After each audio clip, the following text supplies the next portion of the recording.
जय शिवराय, जय भीम, जय संविधान। मेरे भारत के वासियों, 90% SC ST OBC के बैकवर्ड क्लास के लोगों, आज मैं आपको यह बताने वाला हूँ कि हमें स्वातंत्र्य मिलने के बाद में हमारे साथ कैसे अत्याचार हो रहा है। अब देख लीजिए कि कई संतों ने, कई पुडारों ने अपनी प्राणों की आहुति देके, और हमारे जो पढ़े लिखे लोग नहीं थे उन्होंने भी अपनी प्राणों की आहुति दे दी। और हमें 26 जनवरी 1950 को संविधान मिला, उसके हिसाब से हमारे यहाँ डेमोक्रेसी के लिए शुरुआत हो गई। लेकिन देखिए, आज ये जो 4 हमारे स्तंभ है वो पूरा का पूरा कैप्चर करके इन लोगों ने हमारे देश में जितना अत्याचार मुगलों ने नहीं किया, और अंग्रेज़ों की वजह से हमें संविधान मिला और हमको स्वाभिमान से जीने के लिए बाबा साहब ने एक मत का अधिकार दिया।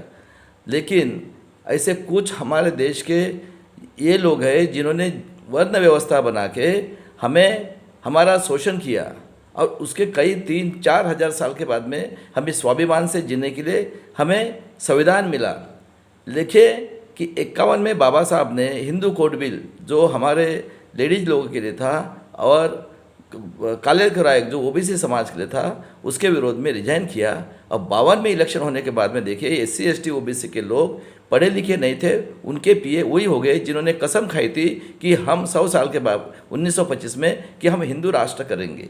देखो, हिंदू राष्ट्र करेंगे, ये जो कसम खाई थी, इसका मतलब है कि ये जो वर्ण व्यवस्था के ऊपर में जो थे उन लोगों का वो जो व्यवस्था थी, वर्ण व्यवस्था, उसी का वो जो कहते वही करना है।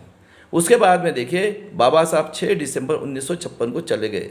अभी मैं एक एक अत्याचार कैसा हुआ ये बताता हूँ। सबसे पहले देखिए, 1962 में हमारे आदिवासी के लिए, उसमें देखिए 1 मई 1960 को हमारा मराठवाड़ा और विदर्भ ये महाराष्ट्र में जमा हुआ, महाराष्ट्र में चला गया। और देखिए, इन्होंने 62 में आदिवासियों को लिए कत्ल खाना खोला, जिसका 62 में, और जिसको उन्होंने रिस्ट्रिक्टेड एरिया के मधुकर राव पिचड़ के रिलेटिव्स महादेव गोविंद गारे को बिठाया। उसके बाद में देखिए, उन्होंने वहाँ पे एक गारे को डायरेक्टर बनाया जिसका जन्म 39 का है और जिसकी जात कोली है। 22 साल में कोई आदमी ग्रेजुएट भी नहीं होता था, लेकिन जोशी कुलकर्णी ने किताब लिखी और उनको PhD दी, और चपरासी से लेकर और डायरेक्टर तक वही लोग बने। उसके बाद में देखिए, नवंबर 94 में हमारे 114 आदिवासी के लोगों को अपने प्राणों की आहुति दी। उसके बाद में देखिए, जज गोया का मर्डर कौन किया है, ये लोकमत के ऑडिटर निरंजन टकले ने किताब लिखी है, और जो वकील ने वो ओपन किया, जो एडवोकेट उके, उनको अंदर डाला गया है। उसके बाद में हु किल कर करे ये मुशर्रफ साहब ने बुक्स लिखी है। उसके बाद में डॉक्टर नरेंद्र दाभोलकर आंसर है।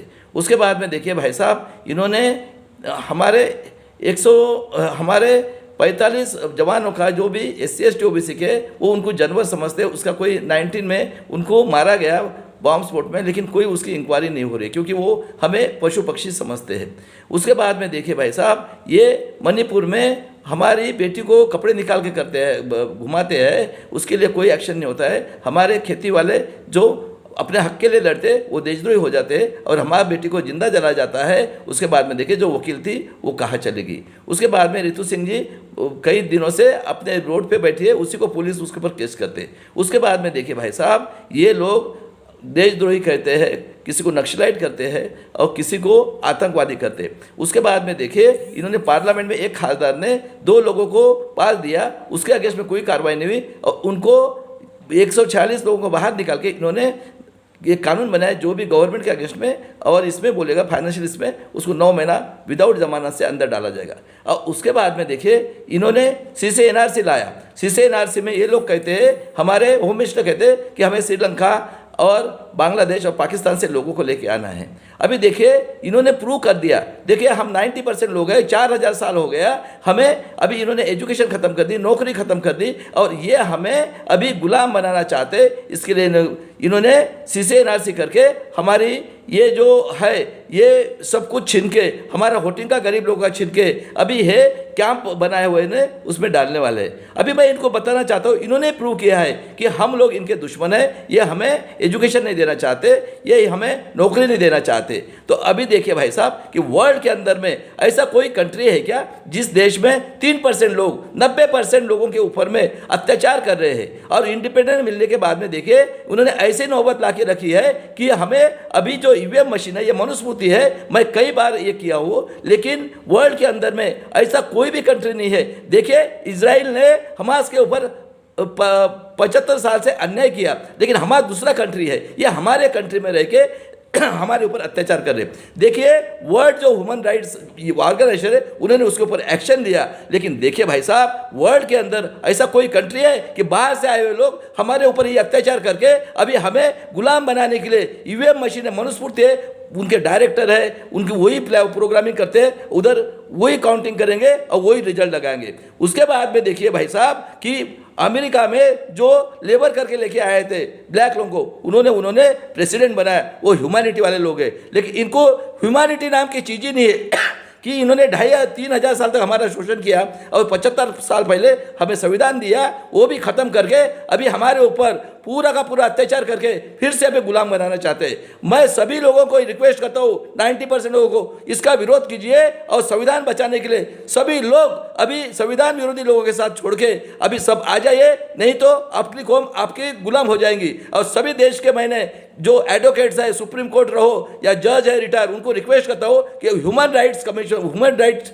जो है, जैसे इजराइल की इन्होंने पुंगी बजाई, वैसे आप लोगों ने उनको लेटर लिख के लिखना है कि वर्ल्ड के अंदर कोई ऐसा कंट्री नहीं है जो 3% लोग 90% के ऊपर राज करके हमें एक गुलाम बनाना चाहते हैं। और उसके लिए मैं जनता को भी बोलता हूँ, आप रास्ते पे उतरे और ईवीएम से कोई वोटिंग ही नहीं होने दे रहा है, चाहे हमारे कुछ भी जाए। और संविधान बचाने के लिए जैसे हमारे अनपढ़ लोगों ने अपने प्राणों की आहुति दी, हम पढ़े लिखे लोग देंगे, लेकिन संविधान को बचाएंगे और ईवीएम ये मनुस्मृति है इसको हटाएंगे। मैं इतना ही कहना चाहता हूँ।